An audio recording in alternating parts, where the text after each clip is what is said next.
Hi, good afternoon. Valerie Milano, the senior editor of the Hollywood Times, and I also am with the Aspiring magazine. And I'm so happy to have our guest with us and filmmaker, and I'm going to have her introduce herself. Thank you so much for being with us. Hi, it's an honor to be here. My name is Geng. I'm the writer, director, and one of the producers of the short film, The Seed of Truth. Yay, thank you so much. Based on true history, the short film, The Seed of Truth, explores important themes surrounding the perils of disinformation and the politics of science that's relative today. It's relevant today. The inspiration came from a letter that a father wrote to his daughter while imprisoned in Gulag. The father, a scientist and dissident in the Soviet Union, was executed, and the letter was discovered many years later. And it's a very poignant and thoughtful film that uses flashbacks to tell this sad and but important story. And I'm so glad to have our guest here. And this is a story that truly makes the audience think about what they're being told and who it really who is it that really that is telling it. How did you come upon this story, and how did you decide to bring it to the screen? Thank you very much for the question. I first learned about the story when I was a teenager in China. So it was the FAMs that happened in Russia, Ukraine, and China. That was what I learned when I was little. And when I decided to make the story was actually during the pandemic, during the Trump administration. And there was a lot of misinformation and disinformation globally happening at that time regarding the pandemic and also the climate change, climate science. There was a lot of discourse and debate on that. I came upon an article on New York Times and actually several articles on NIH about scientists and health professionals, the challenges they have been facing actually today. So I think it was a very important history lesson. And when it comes to history, as it put by, I want to quote it, Mark Twain, history doesn't repeat, but it often rhymes. Um, I do think that this history really is relevant to today when regarding to the perils of inputting ideology into scientific facts, and that we really need to stand up against abuses of power.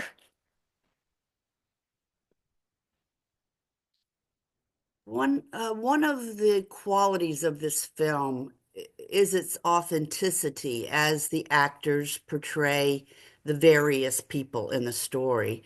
I understand that you cast American actors and you didn't ask them to use fake accents. It is a brilliant move and one I'm sure that you made for a good reason. Can you tell us about that choice? Yeah, it was actually agreement between me and most of my Russian crew actually, because Russian accents are usually stereotypical and associated with negative meanings. And for me, because I grew up internationally, I grew up watching Chinese dubbed, Hollywood movies. And Hollywood movies has a history of telling world stories. So it's never come upon, like filmmakers in America to say that why can I not to tell, stories in Egypt, in China, around the world. So, and also I am also active in theater, a playwright. So when it comes to stage productions, I saw stage productions and Shakespeare plays in Chinese, So for me, because I'm based in LA and it's really American production, so I think it's a top choice given our production requirement and limitations, is to cast American actors. And when we decide whether we want to fake the accent or go with American accent, we kind of draw the inspiration from Chernobyl that because it's American actors telling a Russian story, so it makes sense to just speak American accent.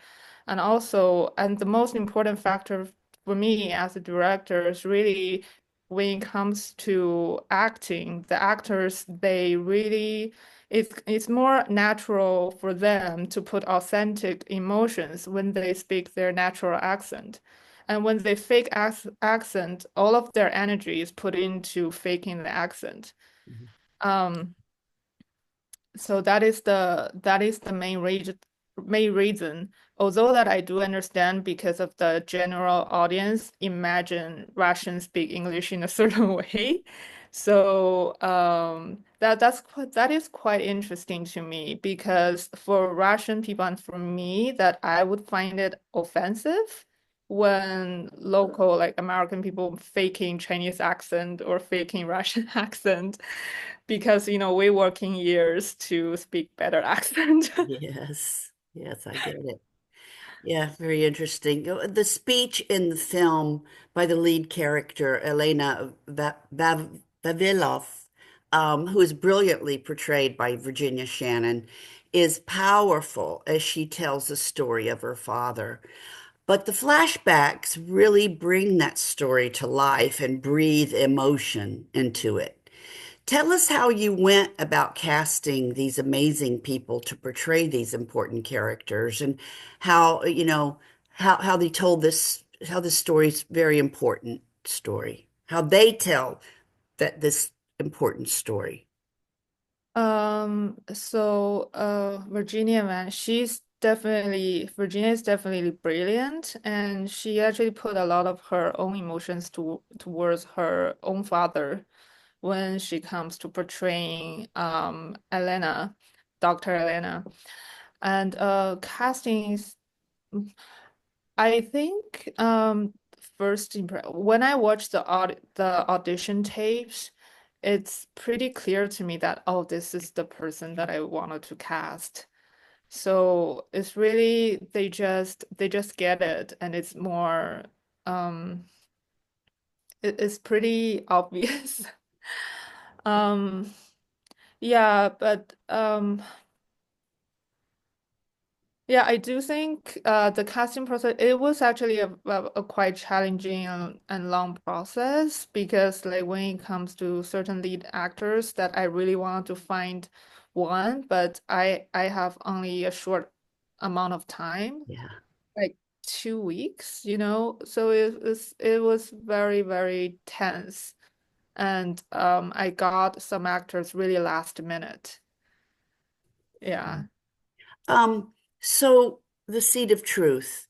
Are there any plans to make it into a full-length feature film? I wish I did it in feature the first time. Yeah. And I do wanted to say that if I did it again, I probably do it in Russian language. Um, yeah, right now I don't really have the plan to make it into a feature. Um, yeah, but I'm open to it. Okay. So, tell our readers and our viewers how can they find out more information about you or about the film, the website maybe or social media? How can we find out more about it? Currently, the film is distributed on Canopy, a true story, and also is on a Japanese streaming platform called Samantha. Is also they have a English speaking also, so they can find it there. And we don't really have official social media page for the film. I have a personal blog. It's called wyblog.com. And my Instagram which I just opened recently, is Good Morning WY. Good, good. Well, and we're the Hollywood Times official. That's our YouTube channel. and HollywoodTimes.today is our website. So we'll be putting the article out very soon about the film. And I just want to thank you again for being with us today and this very good film that one of the ones that got to see it recently. So thanks again for all your time. Appreciate Thank it. you so much for your time. All right. Take care of yourself, and Yeah. hopefully we can meet you in person. Yeah, I'll invite you for a cup of coffee. Very nice. Thank you. Have a great Thank afternoon. you. Bye bye. Bye.